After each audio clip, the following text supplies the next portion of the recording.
Hello! നമുക്കിന്നേ വളരെ എളുപ്പം ചെയ്യാൻ പറ്റിയ ഒരു മോര് കറിയുടെ റെസിപ്പി എങ്ങനെയാണെന്ന് നോക്കിയാലോ? തേങ്ങ അരയ്ക്കാതെ ഒരു മോര് കറി കേട്ടോ. ചില സ്ഥലങ്ങളിൽ മോര് കാച്ചിയതെന്നും പറയും. തിരക്കുള്ളവർക്കൊക്കെ വളരെ പെട്ടെന്ന് ഉണ്ടാക്കാൻ പറ്റിയ ഒരു മോര് കറിയാണേ. അതിനായിട്ട് നമുക്ക് തൈര് ആവശ്യമുണ്ട്. അതിൻ്റെ അളവ് എങ്ങനെയാണെന്ന് ഞാൻ പറഞ്ഞുതരാം കേട്ടോ. ഇപ്പോൾ ഞാനൊരു പാത്രം ചൂടാക്കാൻ വെച്ചിട്ടുണ്ട്. അതൊന്ന് ചൂടായി വന്നപ്പോൾ അതിലേക്ക് 2 ടേബിൾ സ്പൂൺ എണ്ണ ഒഴിച്ചു കൊടുക്കുന്നുണ്ട്. ഇനി എണ്ണ നന്നായിട്ടൊന്ന് ചൂടായി വരുന്നവരെ വെയിറ്റ് ചെയ്യാം. എണ്ണ നന്നായിട്ട് ചൂടായതിന് ശേഷം 1/2 ടീസ്പൂൺ കടുകും കൂടെ ചേർത്ത് കൊടുക്കുന്നുണ്ട്. ഇനി കടുകെല്ലാം പൊട്ടിയതിന് ശേഷം നമുക്കിതിലേക്ക് 1/2 ടീസ്പൂൺ ഉലുവ കൂടി ഇട്ട് കൊടുക്കാം. ഉലുവ ഇട്ട് കൊടുക്കുന്ന സമയത്ത് തന്നെ തീ നല്ല ലോ ഫ്ലെയിമിലായിരിക്കണം കേട്ടോ, ഇല്ലെങ്കിൽ ഉലുവ പെട്ടെന്ന് കരിഞ്ഞു പോകും. ഇനി നമുക്കിതിലേക്ക് 2-3 വറ്റൽമുളക് മുറിച്ചിട്ട് കൊടുക്കാം. അത് ഒന്ന് ഇളക്കി കൊടുക്കണം, ഇല്ലെങ്കിൽ പെട്ടെന്ന് കരിഞ്ഞു പോകും കേട്ടോ.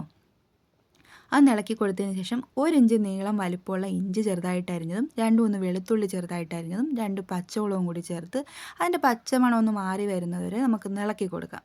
അതിൻ്റെ പച്ചമണം എല്ലാം ഒന്ന് മാറി കഴിയുമ്പോൾ നമുക്കിതിലേക്ക് 8-10 ചെറിയ ഉള്ളി ഇതുപോലെ ചെറുതായിട്ട് അരിഞ്ഞതും കൂടി ചേർത്ത് കൊടുക്കുന്നുണ്ട്. ഇനി ഇതിലേക്ക് തന്നെ കുറച്ച് കറിവേപ്പില കൂടിയിട്ട് നമുക്കിത് നന്നായിട്ടൊന്ന് വഴറ്റിയെടുക്കാം. ഉള്ളി നന്നായിട്ടൊന്ന് വഴന്ന് വരണം. ഒരു ചെറിയ ഗോൾഡൻ കളറൊക്കെ ആവുന്നത് വരെ നമുക്കിതൊന്ന് വഴറ്റിയെടുക്കണം കേട്ടോ. നന്നായിട്ട് വഴന്ന് വന്നതിന് ശേഷം നമുക്കിതിലേക്ക് പൊടികൾ ചേർത്ത് കൊടുക്കാനുണ്ട്. അധികം പൊടികളൊന്നും ചേർത്ത് കൊടുക്കുന്നില്ല. നമുക്ക് 2 പൊടികൾ ആവശ്യമുള്ളൂ ഇതിൽ. മഞ്ഞൾപ്പൊടി, മുളക് പൊടി, 1/2 ടീസ്പൂൺ മഞ്ഞൾപ്പൊടിയും 1/2 ടീസ്പൂൺ മുളക് പൊടിയും ചേർത്ത് കൊടുക്കണം. ഇനി ഇതിൻ്റെ പച്ചമണം ഒന്ന് മാറി വരുന്നത് വരെ നന്നായിട്ട് വഴറ്റി കൊടുക്കുകയും കൂടെ വേണം കേട്ടോ. അടി പിടിച്ചു പോകരുത്, നന്നായിട്ട് വഴറ്റി കൊടുക്കണം. പിന്നെ തൈര് എങ്ങനെയാണ് ചേർക്കേണ്ടതെന്ന് വെച്ച് കഴിഞ്ഞാൽ, നമ്മൾ 1 കപ്പ് തൈരാണ് എടുക്കുന്നതെങ്കിൽ അതേ 1 കപ്പ് വെള്ളവും കൂടി അതിൽ ചേർത്ത് മിക്സ് ചെയ്തെടുക്കണം. അത് അങ്ങനെയാണ് മോരാക്കുന്നത്. എന്നിട്ട് വേണം നമ്മളിതിൽ ഒഴിച്ചു കൊടുക്കുക. ഇല്ല അത് ലൂസായിട്ട് മതിയെന്നുണ്ടെങ്കിൽ കുറച്ചുകൂടി വെള്ളം ചേർക്കാം. നമ്മളിതിൽ തേങ്ങ അരയ്ക്കാത്തത് കൊണ്ട് തന്നെ ഒരു ചെറിയ കുറുവൽ വേണമെന്നുണ്ടെങ്കിൽ നമ്മൾ എടുക്കുന്ന തൈരിൻ്റെ അളവിൽ തന്നെ വെള്ളം എടുത്താൽ മതിയാവും. ഞാനിപ്പോൾ അങ്ങനെയാണ് എടുത്തിട്ടുള്ളത് കേട്ടോ. ഇപ്പോൾ നമ്മളെ പൊടികളെ പച്ചമണം എല്ലാം മാറി വന്നിട്ടുണ്ട്. നമുക്കിതിലേക്ക് നമ്മുടെ മോരൊഴിച്ച് കൊടുക്കാം.